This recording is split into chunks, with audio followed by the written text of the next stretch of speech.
I'm Kinsley Burke. 1 year after both my grandparents passed away, one suddenly the other after a long battle with cancer, I decided to renovate their old A-frame house in Asheville to put it on the market. I was driving up the winding mountain road to check on the progress when my phone rang. It was Tom Harland, the contractor I'd hired. His voice was low and tense. "Miss Burke, we just broke through a false wall in the loft and found a locked digital box hidden behind it. Your sister's name, Amara Burke, is engraved right on the top. You need to get here as soon as possible. But please don't come alone. Call your parents and your sister and have them come with you." My stomach dropped. I pulled over on the narrow road, hands shaking as I dialed everyone, telling them only that something urgent had come up about Grandma and to meet me at the house immediately. When we all arrived and gathered in the dusty loft, surrounded by sawdust and tools, we stood around that small black box lying on the floor. No one spoke. The air felt thick, almost suffocating. Whatever was inside wasn't just some forgotten keepsake. In that moment, staring at my sister's name etched on the lid, I knew whatever we were about to find would turn everything I thought I knew about my family completely upside down. I still get chills thinking about that instant. Before I tell you what happened next, let me know, where are you watching from right now, and what time is it where you are? Have you ever received a single phone call that changed the way you see the people closest to you forever? Drop your story in the comments below. I read every single one. The old A-frame house sits perched on the side of a mountain just outside Asheville, North Carolina, surrounded by tall pines that sway in the wind almost year-round. Growing up, my younger sister Amara and I spent every summer there with our grandparents. We'd race up the steep wooden stairs to the loft, turning it into our secret clubhouse complete with old blankets draped over beams to make forts and flashlights for late-night storytelling sessions that lasted until Grandma called us down for dinner. The big triangular windows gave us panoramic views of the Blue Ridge Mountains, stretching out endlessly, and on clear days we could spot hawks circling high above or watch storms roll in from miles away. Winter visits felt cozier. We'd all crowd around the stone fireplace downstairs, roasting marshmallows on long forks, while Grandpa repeated his favorite fishing tales from the nearby streams, exaggerating the size of the trout every time. Grandma Gertrude would sit in her worn armchair nearby, knitting scarves or quietly reviewing client folders, her reading glasses perched on the end of her nose. Grandma was a retirement financial advisor, the kind who helped seniors navigate trusts, annuities, and estate planning to protect their life savings. She often met clients right in the house, using the small den off the living room as her workspace. I'd peek in sometimes and see her explaining complex forms in plain language, making sure widows or retirees understood every detail before signing anything. In her later years, Dad Carl started visiting more frequently. He'd arrive unannounced, pulling her aside for private talks about investment ideas or specific client situations. His voice stayed smooth and charming, but I noticed how his gaze sharpened when she mentioned certain accounts or portfolios. She'd change the subject quickly, reminding him about confidentiality rules, though he'd press just a little longer each time. The loft shifted during those final years. Suddenly, it was off-limits. The door locked with a new deadbolt no one remembered installing. Amara and I were in our 20s by then, visiting less often, so we didn't question it much. We assumed Grandma needed privacy as her health declined or wanted to store medical equipment up there without us kids. Well, grandkids tripping over it. Grandpa's sudden heart attack hit everyone hard when I was 28. He was gone in an instant, no warning. Grandma fought the cancer diagnosis that followed for another full year, determined to stay independent in the house she loved. She grew frailer, spending hours in that same armchair by the fire, but her mind stayed clear. She handled her own affairs right up until the end, updating her will to leave the property directly to Amara and me. No complicated trusts, since we were adults, and her only direct heirs under North Carolina inheritance laws. Amara clung to the idea of preserving the place exactly as Grandma left it, a shrine to our childhood summers and holiday gatherings. She's always been the emotional one, keeping boxes of old letters and holiday ornaments like they're sacred. But reality set in fast. The house sat empty, racking up taxes and maintenance costs we couldn't ignore.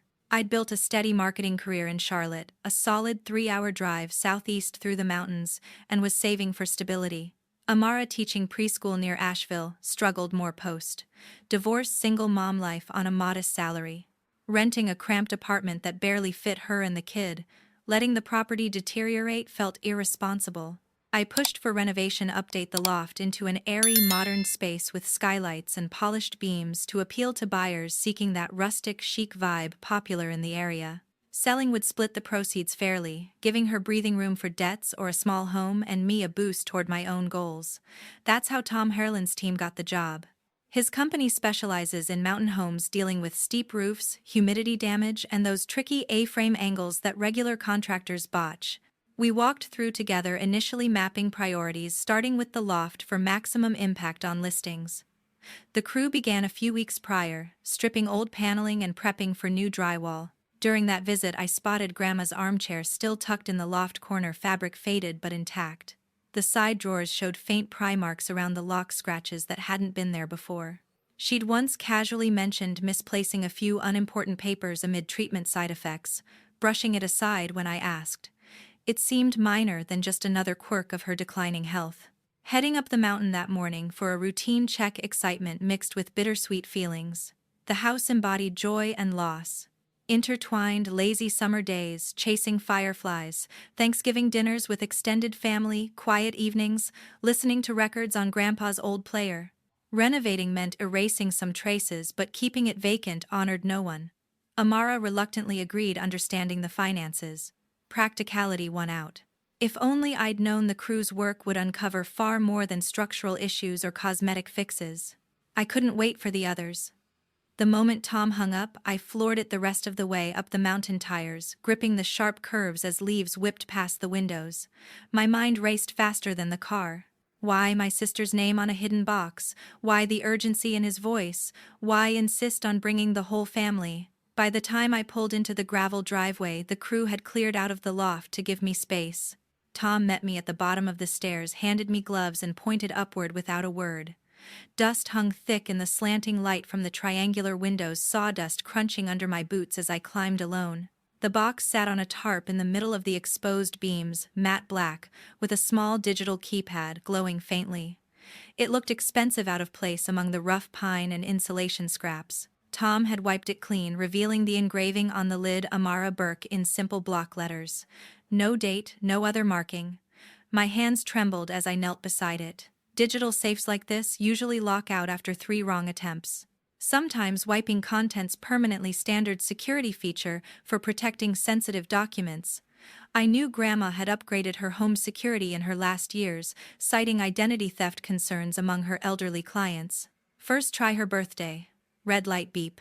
Second Grandpa's birthday. Another denial. My pulse pounded in my ears. One more wrong code and it could erase everything inside forever. I closed my eyes, picturing her at the kitchen table entering passwords on her tablet, always reusing meaningful dates to avoid forgetting during Chichope fog. Then it hit me, their wedding anniversary, the one she celebrated every year with the same yellow roses delivered to the house. I punched in the numbers slowly. Green light, a soft click, the lid released. Inside lay a single envelope of heavy cream paper, her favorite stationery from the local artisan shop in downtown Asheville, and a folded note on plain white stock. No USB, no stack of files, just handwriting I'd recognize anywhere.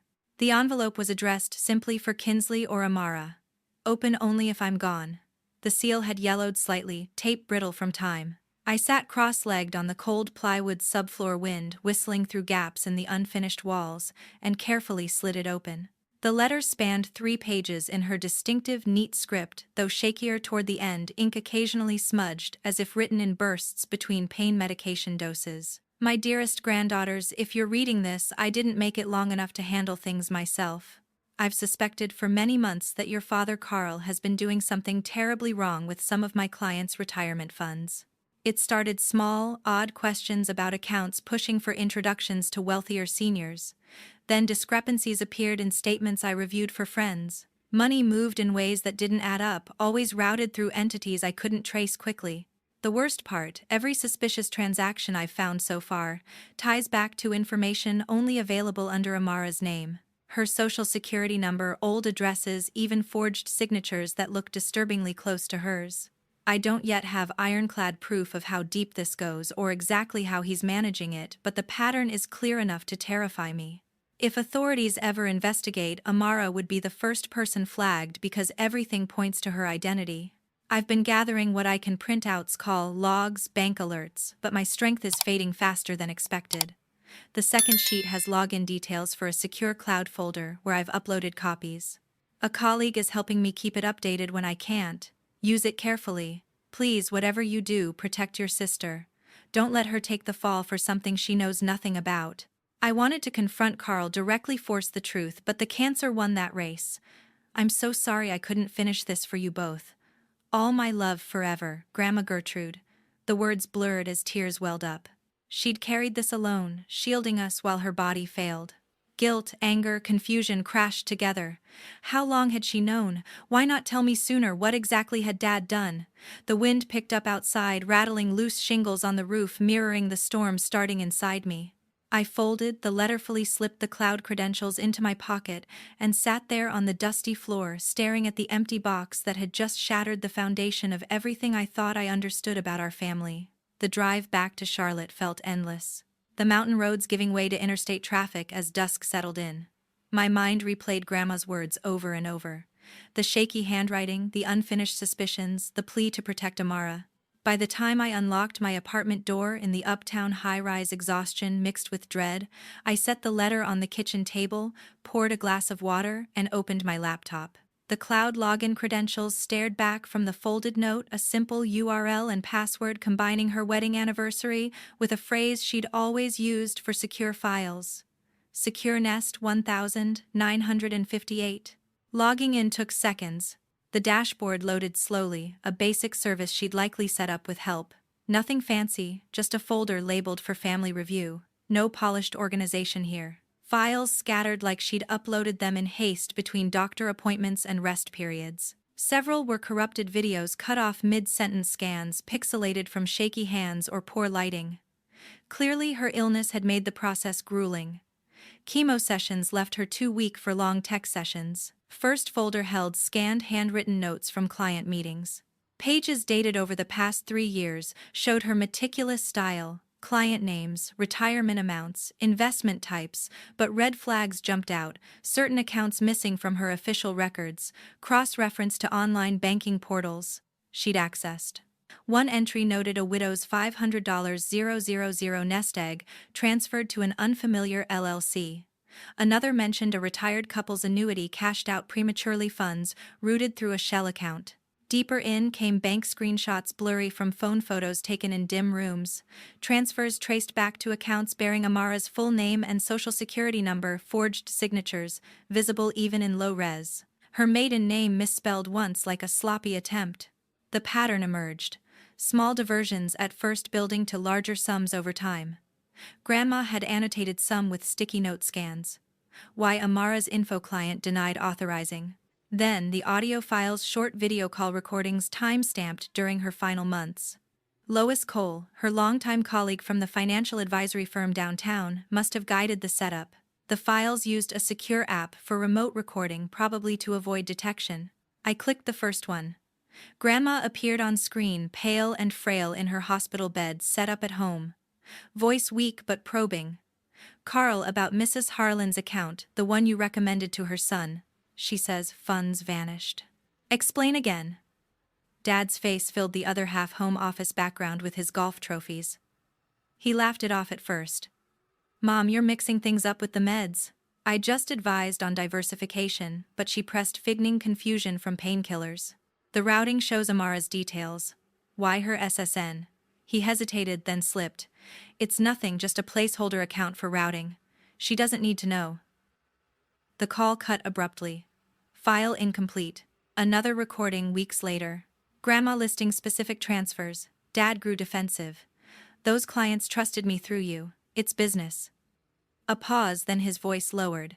"Amara's info was convenient. Clean record. No questions." Grandma's sigh filled the speakers, heartbreaking. He didn't confess outright, but the evasions painted the picture. He'd exploited her client trust, siphoned retirement savings meant for nest eggs or medical funds, masking trails under Amara's identity to shift blame if caught. Under federal law, like the Elder Justice Act, identity theft in financial fraud carries severe penalties, especially targeting seniors up to 20 years if proven systemic. I pieced it together myself, where files broke off cross-checking dates with public record searches on my phone. One victim, a retired teacher, lost her entire pension fund. Another, a veteran, his VA benefit supplement. All connected to Dad's consulting side gig he'd bragged about at family dinners. The emotional weight hit hard. Grandma compiling this alone, her advisor ethics clashing with maternal instinct to avoid accusing her own son without bulletproof evidence. North Carolina's elder abuse reporting mandates required professionals like her to flag suspicions, but family ties complicated it. False reports could backfire legally. By midnight, eyes burning from the screen glow, the betrayal crystallized. Dad hadn't just erred, he'd systematically used his mother's network, forging paths that pointed straight to Amara. The incomplete files frustrated me. Missing links in transaction chains, garbled audio from bad connections, but enough remained to demand action.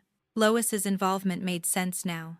She'd probably coached Grandma on secure backups, knowing the risks of digital trails under privacy laws like HIPAA for health-related finances. Shutting the laptop, I paced the small living room, streetlights flickering through blinds. The pieces fit too neatly, too crewy. Tomorrow I'd call Lois for clarity, but tonight the truth settled like lead. Our family harbored a secret destroyer. I texted Amara that morning, asking her to meet at the little independent coffee shop on Patton Avenue in downtown Asheville, the one with the mismatched chairs and strong espresso we'd favored since college. She replied quickly, suggesting lunch hour since her preschool shift ended early. Driving up from Charlotte again, the familiar route through the Swanoa Gap felt heavier this time, every mile closing the gap between suspicion and confrontation. Amara arrived first, already at a corner table with 2 lattes waiting. She looked tired, dark circles under her eyes from juggling, teaching, and single parenting, but smiled when she saw me. We hugged longer than usual, the kind that lingers when something unspoken hangs in the air. I wasted no time once we sat. Pulling out my phone, I showed her screenshots from the cloud folder, the forged account statements bearing her name, the transfer trails leading away from elderly clients Grandma had trusted. Her face drained of color as she scrolled. At first, denial. "This can't be right, Kins. Someone hacked my info or something." Then confusion, flipping through images faster. I let her process, sipping my drink while she pieced it together. Slowly, memories surfaced. Wait, those weird bank letters I got years back asking for verification on accounts I never opened. I thought they were scams, shredded them. She paused on a blurry signature scan. And those emails during the divorce, my ex waving printouts at me, accusing me of hiding money. He said my credit was tanked because of secret debts. I swore it wasn't me. The more she talked, the clearer it became. Dad had timed everything perfectly, opening lines of credit in her name right as her marriage strained, maxing cards she never held, tanking her score, so loans for a bigger place or car became impossible. Her ex, convinced she lied about finances, walked out citing irresponsibility. Child support battles dragged because judges saw delinquent accounts on her record. Even job offers fell through background checks, flagging fraud alerts tied to her social security number. Amara's hands shook, holding the phone. Shock shifted to something fiercer. All this time I blamed myself. Bad choices, poor money management. Turns out someone deliberately sabotaged me. Her voice cracked, anger rising. We paid the bill and left, deciding fresh air might help. Instead of heading home, I suggested a detour. One victim's name stood out in Grandma's notes. Mrs. Evelyn Whitaker, 83, widowed school principal who'd lost nearly $400,000 meant for grandchildren's college funds. The assisted living facility sat on the outskirts of a low brick building, with manicured gardens popular among Asheville retirees. We checked in at the front desk, explaining we were relatives of a former advisor seeking to follow up on financial matters. Staff led us to a sunlit common room where Mrs. Whitaker sat by a window knitting a scarf despite arthritis-swollen fingers. She welcomed us warmly, eyes lighting when I mentioned Grandma Gertrude. Such a sharp lady, always looked out for us old folks. I eased into it, showing printed summaries, careful not to overwhelm. Her expression darkened, recalling meetings with a consultant recommended by Grandma, polite man in his 50s. Sharp suit promising higher yields on conservative investments. He used the name Charles Benton, said he partnered with your grandmother's firm. Multiple visits, signed forms, funds transferred, then silent statements showing zero balances. I called Gertrude frantic. She promised to investigate, but her health tears welled. Never recovered the money. Had to downsize dreams for the grandkids. When I asked if she'd ever dealt directly with Amara, she shook her head firmly. Never met or spoke to anyone by that name. All contact through Mr. Benton. Confirmation hit Amara like a wave. She gripped my hand under the table, knuckles white. Mrs. Whitaker's story matched the files. Exactly. Same amounts, same timeline, same false assurances. Leaving the facility, Amara walked straighter fury, replacing self-doubt. Years of scraping by, explaining away failures to friends, doubting her own competence, all engineered. The visit transformed her from stunned recipient of bad news into someone ready to fight back. In the parking lot, she turned to me. "We can't let this stand. Whatever it takes." I dialed the number listed in one of Grandma's cloud notes the next morning, heart pounding as it rang. A warm but cautious voice answered. Lois Cole, speaking. I introduced myself as Gertrude's granddaughter, mentioned the hidden files, and asked if she had time to talk. She paused, then suggested we meet in person. These things are better face to face. We arranged to connect at her office in downtown Asheville that afternoon, a small financial planning suite she'd shared with Grandma years ago. Lois greeted me at the door, silver hair pulled back, eyes sharp behind rimless glasses. She led me to a quiet conference room with views of the Blue Ridge Parkway traffic below. Coffee steamed between us as I laid out printed summaries, careful selections, avoiding full victim names to protect privacy under federal guidelines. Her expression tightened reading the annotations. Gertrude confided bits and pieces, she said, voice low. We argued fiercely about it. I pushed her to go straight to authorities. Elder financial exploitation is a reportable offense for advisors under SEC and state rules. But she refused, terrified any premature move would backfire on Amara. Lois explained the heated exchanges. Grandma insisting on more proof to avoid false accusations against family. Lois, countering that delays risked more victims losing life savings. She wanted an airtight case so investigators would see the framing immediately. Identity theft layered over fraud makes the innocent party hear your sister, the initial suspect in many probes. Lois had helped set up the cloud account precisely for backups, teaching Grandma basic encryption tools during lunch breaks. I knew her health was slipping. We raced against time. She leaned forward. You're doing the right thing now. I still consult on cases with an IRS special agent focused on elder fraud schemes, Agent Harlan Reyes. He's handled similar identity theft rings targeting retirement assets. With my permission, she called him directly, putting the phone on speaker. Reyes's voice came through calm and professional. Miss, Cole's referred cases are always solid. Send what you have through our secure portal. I'll review tonight. Uploading the intact files from home that evening felt surreal. Bank trails, audio clips, handwritten lists now in official hands. Reyes called back quickly. The evidence impressed him, clear patterns of unauthorized transfers, totaling over $1.8 million across 6 victims, all routed through accounts bearing Amara's credentials. Strong for prosecution, he said, but the framing is sophisticated. Without careful presentation, standard protocol flags the name holder first. Your sister could face subpoenas or freezes before we pivot to the real perpetrator. He outlined risks under federal wire fraud statutes if Dad claimed ignorance or pinned it fully on forged docs. Amara's clean explanation might not hold initially without his direct admission. We need him on record acknowledging control. Reyes suggested a controlled setting, family gathering, where conversation could be legally recorded under North Carolina's 1P party consent law for felony investigations. No warrants needed if I hosted and consented. Lois joined the follow-up call, brainstorming logistics. The house in Asheville provided neutral ground tied to Grandma's estate for plausible cover. We crafted the invitation, a group text claiming workers found additional paperwork in the loft, old trust amendments requiring signatures to finalize probate distribution. North Carolina probate can drag with unsigned addendums, making the excuse believable. Mom and Dad would drive up from their suburb outside Charlotte.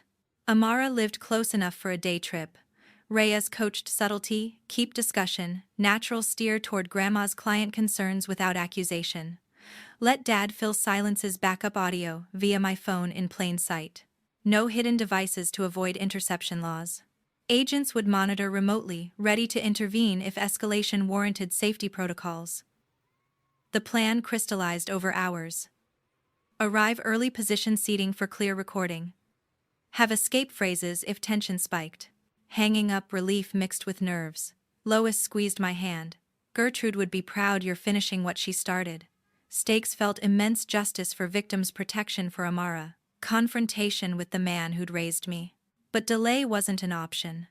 More time meant more risk of Dad covering tracks. The weekend arrived with crisp mountain air and clear skies, perfect for the drive up from Charlotte. Mom and Dad pulled in first, their SUV loaded with overnight bags since they decided to stay rather than commute back the same day. Amara showed up shortly after parking her older sedan beside the gravel path. We gathered in the living room, sunlight streaming through the large windows onto the stone fireplace that hadn't been lit in years. I positioned the laptop on the coffee table screen, facing everyone, phone propped nearby for backup audio, legal understate rules, since I was participating and consenting. Conversation started, light updates on workers' preschool class, Mom's garden club. Dad steered toward the house sale, asking about offers and timelines. I shifted gears smoothly. Before we talk numbers, there's something from Grandma's files the contractors uncovered.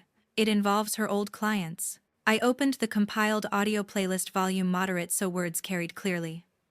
The first clip played Grandma's frail voice questioning irregular transfers. Dad brushing it off as market fluctuations. His face on the couch tightened, but he forced a chuckle. That's taken out of context. Mom was on heavy meds toward the end, hallucinations, confusion. We all saw it. Mom nodded beside him, reaching for his hand. Let's not dredge up painful memories. Your grandmother wouldn't want us fighting. I advanced to the next segment, bank routing details tied to Amara's credentials. Dad's denials grew sharper. Editing tricks. Anyone can fake audio these days. Amara sat rigid, eyes fixed on the screen. When a clearer exchange rolled, Grandma listing specific victim names, Dad admitting convenient access through her introductions, his posture changed. The charm cracked. He leaned forward, voice dropping to that manipulative tone I'd heard during family arguments. Fine, let's say some investments went south. Mom always favored Amara, shielding her from consequences, bailing her out. I had to build something for myself. Mom murmured agreement. Gertrude did spoil the baby of the family. It created resentment. She admitted quietly, knowing about irregularities but staying silent. Families protect each other. Exposing it would destroy us all. Dad's defenses crumbled into bitterness. She introduced me to those wealthy retirees, then acted shocked when I maximized opportunities. Using Amara's details was smart. She'd never noticed, too busy with her low-paying job and messy personal life. No one would believe her over me. He listed tactics proudly, now layering shell companies, timing transfers during market dips to mask losses, routing funds to his lifestyle upgrades. Those old people had more than they needed. I earned it. Amara's breathing grew audible, tears streaking her cheeks. I kept steady, guiding questions to draw more specifics. Victim amounts, forged forms, deliberate credit sabotage. He boasted about the precision. Amara's clean history made perfect cover. By the time anyone looked, she'd take the heat. Mom shifted uncomfortably but added, I thought it would stay small. I didn't want the family name ruined. The room thickened with tension. Childhood photos on the mantel, staring down like silent witnesses. Dad's arrogance peaked. You think turning this over changes anything? Blood's thicker. I rose casually, walking to the window overlooking the driveway, prearranged signal. Headlights flashed twice from unmarked vehicles parked just out of sight. The front door opened without knocking. Agent Reyes entered, first badge visible, followed by 2 FBI officers in plain clothes. Carl Burke, you're under arrest for wire fraud, identity theft, and elder financial exploitation. Dad's face went ashen as cuffs clicked. Mom gasped, clutching the couch arm. Amara stood frozen, relief and horror mixing. Reyes recited Miranda rights calmly while officers secured the scene. No resistance, just stunned compliance amid the familiar surroundings where we'd once celebrated holidays. They led him out past the fireplace, past faded family portraits. Mom followed to the doorway, calling his name weakly. Amara and I stayed inside, the weight of years lifting and crashing simultaneously. The arrest unfolded efficiently, standard procedure for white-collar cases. No dramatics needed. Vehicles pulled away down the mountain road, leaving silence in the house that now felt irrevocably changed. The investigation stretched across many months, federal agents combing through layers of shell companies and offshore routing that Dad had buried deep. Prosecutors built an airtight case under the Elder Justice Act and wire fraud statutes charging him with systematic exploitation of vulnerable seniors, a felony carrying steep mandatory minimums when victims exceed certain ages. The evidence from Grandma's files combined with his own recorded admissions left little room for defense. He accepted a plea deal to avoid a trial that could have added decades, 22 years in a medium-security federal facility in Buettner, North Carolina, with no early parole eligibility under current guidelines. Asset forfeit followed swiftly. The Charlotte House 4 bedrooms, manicured lawn, all purchased with diverted retirement funds, went to public auction through the U.S. Marshal Service. Luxury vehicles, investment portfolios, even collectibles from his office were seized and liquidated.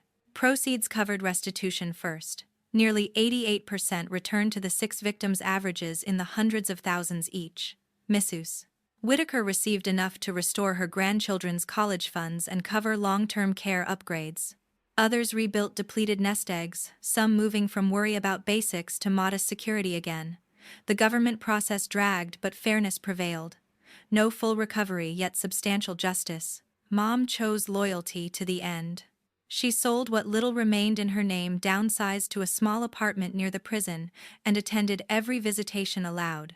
Letters arrived occasionally at first, pleas for understanding, claims of remorse, but Amara and I returned them unopened. We blocked numbers, changed emails when necessary. No contact felt like the only healthy boundary. Amara's recovery started slow, but gained momentum with fraud reports cleared from her record through the identity theft affidavit process. Credit agencies removed the black marks. Her score climbed steadily.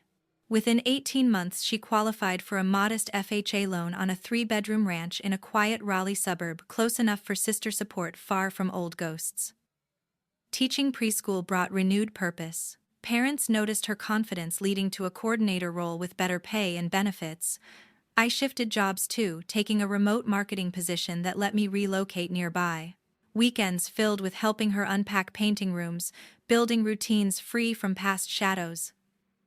The A-frame sale closed smoothly, proceeds split evenly after fees, providing her down payment cushion and my emergency buffer. Watching her sign, closing papers, keys in hand for a place truly hers, marked the real turning point. Cutting ties completely wasn't easy. Holidays felt strange without extended family traditions, birthdays quieter. But toxicity has no place in healing. Blood ties don't obligate endurance of betrayal. American culture values individual well-being alongside family and mental health professionals, emphasize no contact when patterns prove destructive. We chose peace over pretense. Looking back now, the hardest truth Grandma left wasn't just the evidence, it was the lesson in courage. She fought alone to shield us, sacrificing comfort for integrity. Amara and I honor that by protecting our future the same way boundaries, firm trust, earned support unconditional between us. Some relationships can't be salvaged, and forcing them only prolongs pain. Walking away from toxic parents, even biological ones, isn't abandonment. It's self-preservation. A step many take for healthier lives. If there's one thing this taught me, it's that family isn't always defined by DNA. It's built on actions, respect, honesty. Amara and I created ours from scratch, stronger without the weight of deception. Victims regained dignity through restitution. We regained ours through truth. Peace came not from forgiveness forced too soon, but from accepting reality and moving forward unburdened.